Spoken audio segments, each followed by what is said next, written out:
Apat na libo bitch.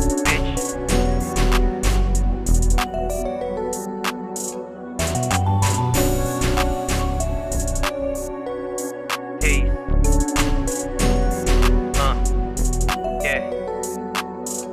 Dumating sa punto na wala sa'king matitira. Ramdam niya ako'y iba habang kami nakahiga. Ulo niya sa'king dibdib pagkatapos ko birahin. Kamay niya sa'king braso tapos sa edges ko na rin. Nakatulog na siya habang ako ay gising pa rin. Iniisip kung paano pera pakapalin. Kahit napagod walang karapat ng tuminga. Panis pa rin sa sipag ko kahit magaling. Mga mahilig sa'kin yun yung merong mga taste. Piyatok ko sa dibdib pati na rin sa kanyang face. Tapos balik agad ako sa game pagtas na siesta.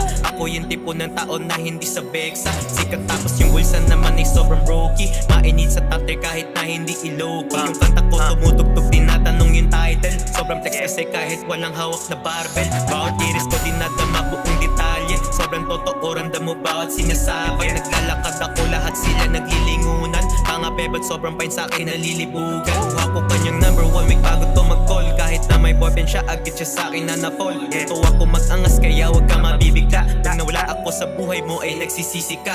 Don't worry baby girl kasi hindi lang din ikaw. Ang babae na pangalan ko'y lagi sinisigaw. Madami kayo baby kaya wag ka magpiling. Yung lalaki mong kasama ako ang gustong maging. Katulad sa galawan tsaka sa pananamit. Kahit na maghubad ka hindi ako masasabik. Iba ako gumalaw kaya wag mo ikumpara. Dumating ako sa bahay wala siyang suot na bra. Nakapati lang kahit na malamig dahil sa aircon. Ayaw niya ng run-run gusto niya meron pang second. Laki ng bago kong tato sa tiyan nangangati. Nagkausap daw kami at kanyang pinagmalaki. Ganto ako mag-angas pare.